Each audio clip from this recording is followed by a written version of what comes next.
ಓಂ ಶ್ರೀ ಗುರುಭ್ಯೋ ನಮಃ. ಶ್ರೀಮದ್ಭಗವದ್ಗೀತಾ 10ನೇ ಅಧ್ಯಾಯ 8ನೆಯ ಶ್ಲೋಕ.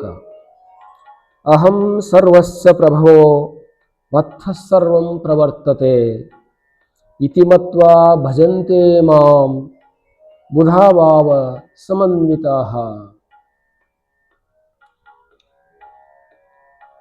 ಅಹಂ ಸರ್ವಸ್ಯ ಪ್ರಭವಃ, ನಾನು ಎಲ್ಲ ಉತ್ಪತ್ತಿಯ ಮೂಲ ಪುರುಷನು ಆಗಿದ್ದೇನೆ ಮತ್ತು ನನ್ನಿಂದ ಎಲ್ಲವೂ ಕೂಡ ವ್ಯಕ್ತವಾಗುವಂಥವುಗಳಾಗಿವೆ.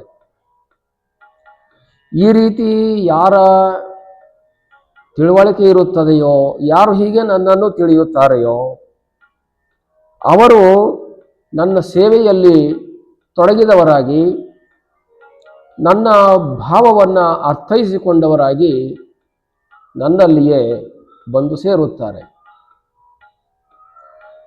ಸಾಮಾನ್ಯವಾಗಿ ಅಹಂ ಸರ್ವಸ್ಯ ಪ್ರಭವಃ. ಪ್ರಭವಃ ಅಂತಂದರೆ ಎಲ್ಲ ಜೀವ ರಾಶಿಗಳಿಗೆ ನಾನು ಪ್ರಭುವಾಗಿದ್ದೇನೆ. ಯಾವುದು ನಮಗೆ ನಿಲುಕಲಾರದಾಗಿದೆಯೋ, ಯಾವುದು ನಮಗೆ ಊಹಾತೀತವಾಗಿದೆಯೋ, ಯಾವುದು ನಮಗೆ ತಿಳಿಯಲು ಅಸಾಧ್ಯವಾಗಿದೆಯೋ ಅದುವೇ ಭಗವಂತನ ಸ್ವರೂಪವಾಗಿದೆ. ಅದನ್ನೇ ಪ್ರಭು ಅಂತ ಕರೀತಾರೆ. ಪ್ರಭು ಅಂತಂದರೆ ಭೂಯತೆ ಇತಿ ಪ್ರಭು, ಪ್ರಕೃಷ್ಟಃ ಭೂಯತೆ ಇತಿ ಪ್ರಭವಃ. ಪ್ರಭವಃ ಅನ್ನುವಂಥದ್ದು ಬಹುವಚನದ ಮಾತು. ಎಲ್ಲ ಜೀವರಾಶಿಗಳಿಗೂ ಕೂಡ ನಾನು ಒಡೆಯನಾಗಿದ್ದೇನೆ. ಭವತಿ ಇತಿ ಪ್ರಭು, ಎಲ್ಲದರಲ್ಲಿ ಇರುವವನಾಗಿರುವುದರಿಂದ ಸರ್ವಸ್ಯ ಪ್ರಭವಃ. ಎಲ್ಲ ಜೀವ ಜಂತುಗಳಲ್ಲಿ ಕೂಡ ಕಣ್ಣಿಗೆ ಕಾಣದಿರತಕ್ಕಂಥ ಒಂದು ಚೈತನ್ಯ ಓತಪ್ರೋತವಾಗಿ ತುಂಬಿಕೊಂಡಿರುವಂಥದ್ದಾಗಿದೆ. ನಮ್ಮ ಎಲ್ಲ ಶರೀರದಲ್ಲಿಯೂ, ಎಲ್ಲ ಇಂದ್ರಿಯಗಳಲ್ಲಿಯೂ, ಎಲ್ಲ ಕರಣಗಳಲ್ಲಿಯೂ, ಪ್ರಾಣದಲ್ಲಿಯೂ ಕೂಡ ಏಕಾಕಾರವಾಗಿ ಅದು ಕೆಲಸವನ್ನು ಮಾಡುತ್ತಿದೆ.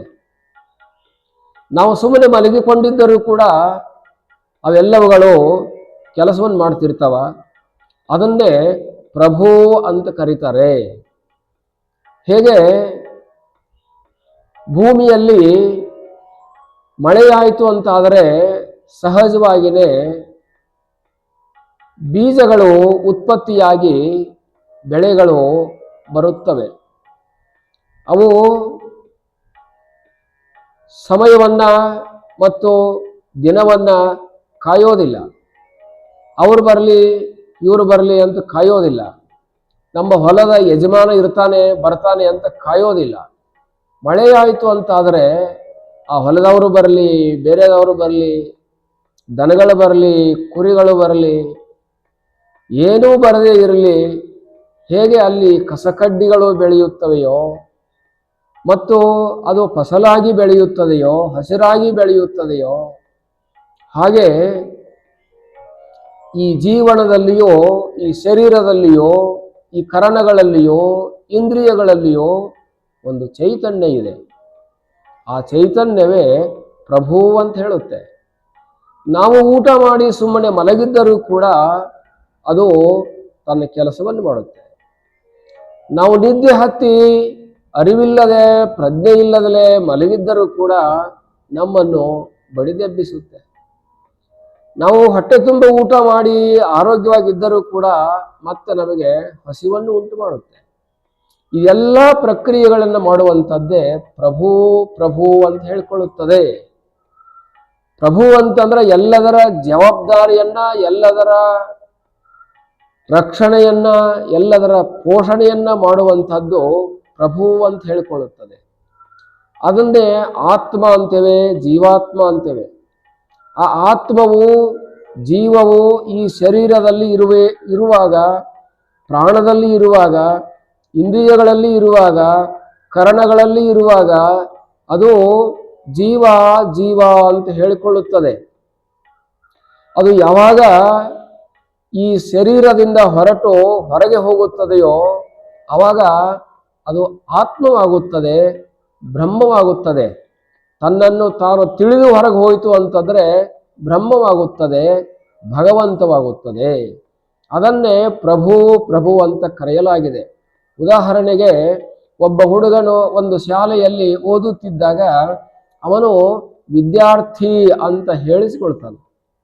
ಎಲ್ಲ ಶಾಲೆಗಳಿಗೆ, ಎಲ್ಲ ಕ್ಲಾಸ್ಗಳಿಗೆ ಹೋದಾಗಲೂ ಕೂಡ ಅವನು MA ಆಯಿತು, PhD ಆಯಿತು, ಅಲ್ಲಿವರೆಗೇನೂ ಕೂಡ ಆತನು ವಿದ್ಯಾರ್ಥಿ ಅಂತ ಹೇಳಿಕೊಳ್ತಾನ. ಅವನು MA ಮಾಡಿದ ಅಂತಾದರೆ ಮಾಸ್ಟರ್ ಅಂತ ಹೇಳಿಸ್ಕೊಳ್ತಾನ. PhD ಮಾಡಿದ ಅಂತಂದ್ರೆ ವಿದ್ಯಾವಾರಿಧಿ, ಡಾಕ್ಟರ್ ಅಂತ ಕರೀತಾರ. ಆಮೇಲೆ ಅವನನ್ನ ವಿದ್ಯಾರ್ಥಿ ಅಂತ ಕರೆಯೋದಿಲ್ಲ.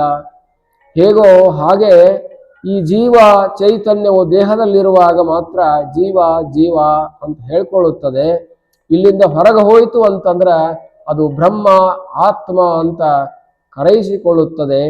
ಅಂತಹ ಎಲ್ಲ ಜೀವಗಳಲ್ಲಿ ಇರತಕ್ಕಂಥ ಆತ್ಮವೇ ನಾನು, ನಾನೇ ಪ್ರಭು ಅಂತ ಭಗವಂತ ಇಲ್ಲಿ ಸ್ಪಷ್ಟಪಡಿಸಿದ್ದಾನೆ. ಹರಿ ಓಂ ತತ್ಸತ್.